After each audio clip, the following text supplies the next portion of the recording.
Freedom is not a president you dislike or the laws that you hate. Freedom is not a politician's promise or a court's debated fate.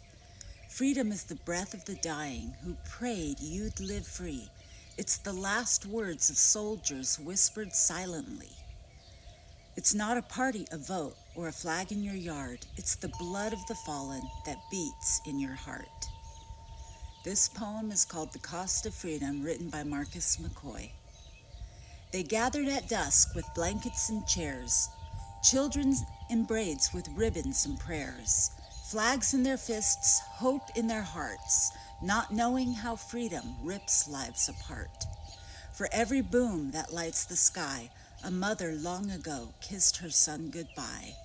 For every spark that bloomed so bright, there was a man who never came home that night. We eat under banners of red, white, and blue, but the grass still drinks the blood it knew. From valleys and hills where freedom was sown, with faith as their shield and death as their own. They died with whispers of love on their lips, dreaming of wives they'd never again kiss, praying for children they never would raise, trusting that God knew all of their ways. We rise and we cheer for the rockets that fly, but we forget that freedom taught us to cry. For hardship and horror remain close behind, this liberty paid by the selfless and kind. Some fell in trenches with mud in their lungs. Some died with hymns still caught on their tongues. Some burned in tanks under sunlit skies.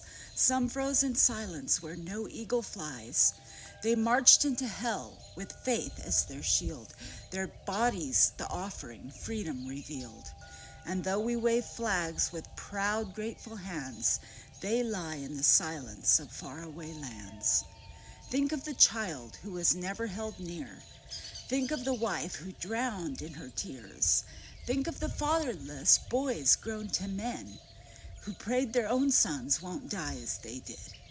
We smile at the bursts of color and flame, but the ghosts of war whisper each name. They gather beside us to watch the parade. Their blood is the currency liberty paid. Because freedom is horror wrapped in brave deeds. It is sorrow that sprouts in liberty's seeds. It is the scream of the dying alone in the dark. It is love for a country that breaks your own heart. So hold your lover beneath the exploding flame and whisper your thanks for each soldier's name. Because freedom is more than beer and parades. It's hope that still grows.